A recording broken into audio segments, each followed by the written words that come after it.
I've spent tens of thousands of dollars over the last 10 years on gear that, to be honest with you, a lot of the times was a complete waste of money.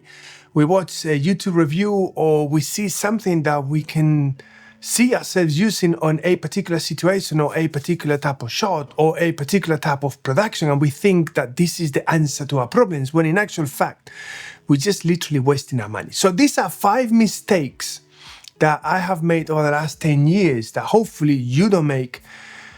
And believe me, some of them have been very expensive. And the first mistake is buying equipment on the back of watching a review and not buying something for the actual work that you do. And we've probably all been in this situation before, where you're just browsing your YouTube or Instagram or TikTok or whatever, and then you watch a review of your favorite content creator, and then they have a really nice and shiny piece of equipment that does something really cool, and you buy into that, and you think that you are gonna actually end up using that particular piece of equipment. And I've had a number of them over the years. And as a matter of fact, I remember buying a couple of years ago a rig, an entire freaking rig, where you place a product and then you have the camera spinning on a plate.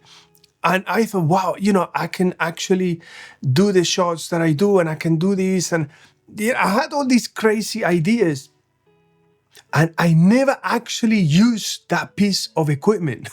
This is still sitting in my storage, waiting for the first job, because the work that I was doing shifted, went into a different direction, and that's it. That's the end of it. And obviously, there is always a certain percentage of situations where you might get it wrong, because maybe the type of work that you do shifts, maybe you change jobs or whatever, as it happened with me a year and a half or 2 years ago with this particular piece of equipment. It's been not the only one, by the way, over the years, but it's the one that came to mind first.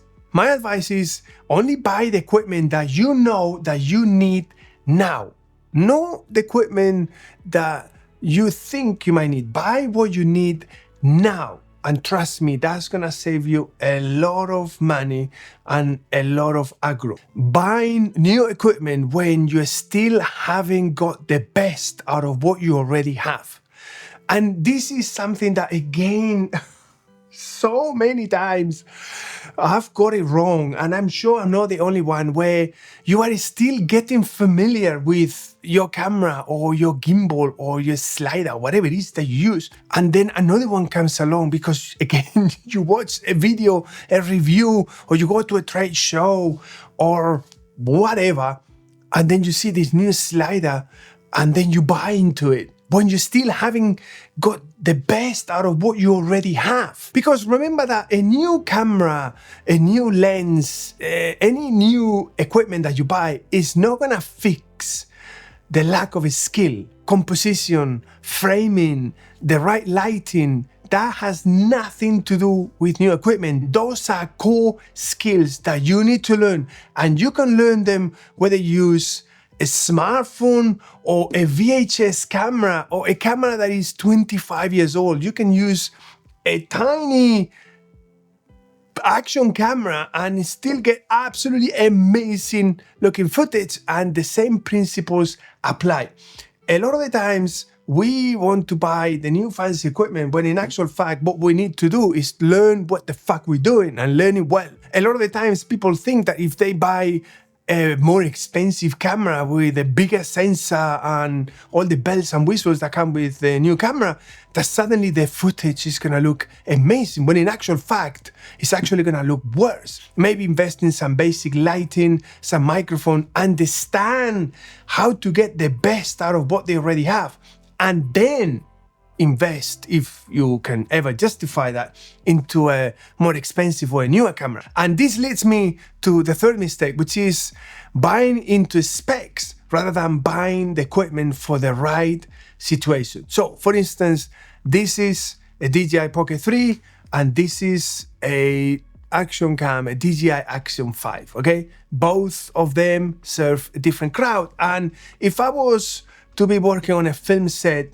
filming a TV commercial or a feature film, and I rock up with something like this, people will laugh at me, okay? This is not the right tool for the job.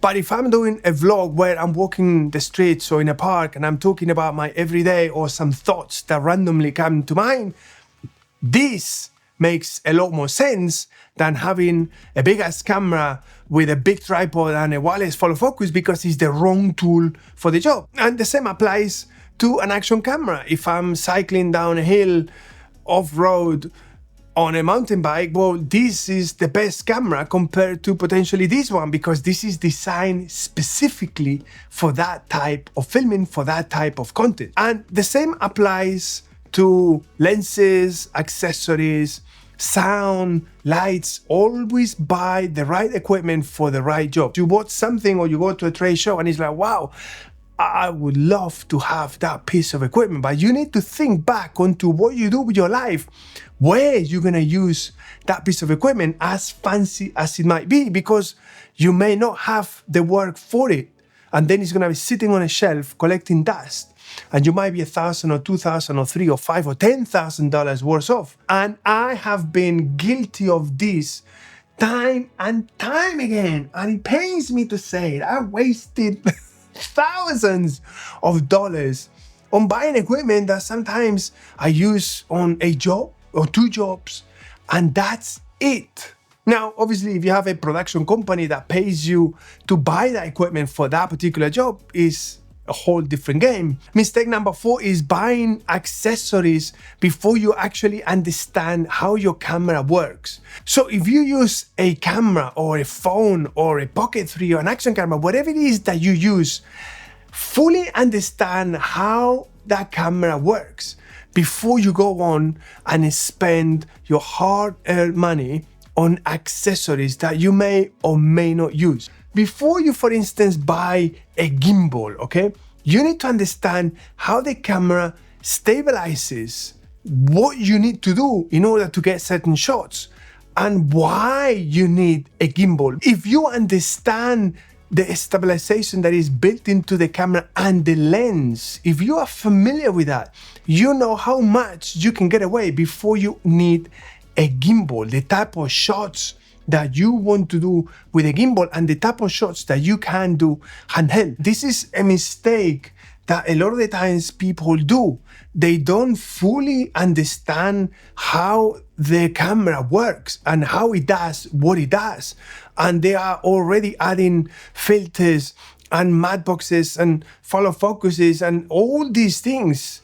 And they don't even understand about the most basic things like framing, composition, when you set your t-stop or your exposure at a certain level based on the message or the motion that you want to convey on camera.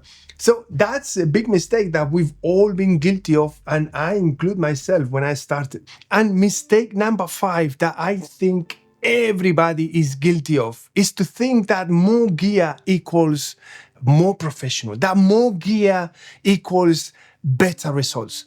And let me tell you one thing, a lot of the times, the best looking footage, the best looking commercials, campaigns, your best work is gonna be done with the least amount of equipment. The most minimalistic approach is gonna give you the best results. Not all the time, sometimes you need all of that equipment, but a lot of the times, less is more. Don't think for a second that if you arrive on location with some fancy lights, grip equipment, camera accessories, tripods, and all of these things, that is gonna give you better results, because that's often not the case. Obviously, if you need it, that is going to give you the best result. You might, without even realizing, forcing using certain equipment on a situation that doesn't need that amount of equipment. I could just literally do with a camera, fly on the wall, with no lighting, no accessories, just run and gun filming. Whereas if you have all of that equipment, somehow you're thinking, well, I have to somehow justify spending the money on all of this, and I need to kind of bulldoze this equipment into every single production, when in actual fact, that's the absolute wrong approach. More equipment doesn't equal better results. The right equipment for the right job equals better results. And if you are starting in this industry, whether it's content creation or videography or anything that involves buying equipment, this is my advice after 20 years in the industry and 10 years behind the camera, okay? Start with the camera, whether it's a smartphone, whether it's a Pocket 3, whatever it is that you use for whatever it is that you film or you do. Buy yourself a camera. If you can't afford a camera and you have a phone, use that phone, okay? Only invest or only spend money on equipment when you can afford it. If it's gonna stretch your finances, don't buy it. It's not worth it. This idea that you think that you're gonna look a lot more professional, if it's a stretch, don't buy it. If you need to buy something, don't buy fancy new lenses and spend the money instead on lights and microphone. Get the sound right, because your audience, your viewers will be a lot more forgiving to video that is not that great, but the sound is 100% on point. If there is bad audio, if there is background noise that is irritating, they will turn off, they will click away. It's as simple as that. And lighting will transform the way your footage looks in a much more dramatic way than upgrading your camera to a new fancy sensor. The way you light a character or a scene will have an absolute bigger impact on the quality of the image that you record than the new latest fancy sensor, however expensive that camera is or however expensive that lens is. Good lighting makes a massive difference, and it will give you much better looking video than a lens that costs £50,000. And if you have to buy equipment, if you have decided that that is the equipment that you want to buy, look at the second-hand market, okay? Do you really need the latest version? Or can you do with a version that is maybe a few years old? Sometimes 5 or 10-year-old equipment, it still looks mint, like perfect condition, and it will do the job. And even if that piece of equipment has a little bit of wear and tear, it doesn't matter. Trust me, it doesn't matter. If you are on location with a client, the client couldn't care less if the equipment has a scuff or a scratch because he was rubbing against other equipment. They could not care less. They just want the end result. If your end product looks good, your client couldn't care less what you used to film it, whether it was handheld, on a gimbal, on a dolly, whether you use a full crew of 20 people or just yourself with a DJI Pocket 3. Your client couldn't care less because the video that you produce and what you presented to them looks amazing. The most important thing is the skills that you have, what you do with the equipment that you have, understanding what you can and cannot do in different situations before you actually buy the equipment, because once you buy the equipment, the money is gone, okay? So you want to make sure that when you buy any equipment that you are genuinely gonna use it, and you will make mistakes like we've all done, okay? And it doesn't matter how many times and how many videos tell you otherwise, you will still go and buy equipment that you are not gonna use, or you're only gonna use twice in your entire lifetime, because it happened to me, it happens to everybody. And by all means, let me know in the comment below, what are your mistakes? What are the lessons that you've learned over the years? Are they the same as mine, the different ones? And which one has been your biggest and most expensive mistake? And I really hope that you enjoyed this video, that you find it interesting. If you did, give it a thumbs up, subscribe to the channel if you haven't done so already, and I will see you in the next one.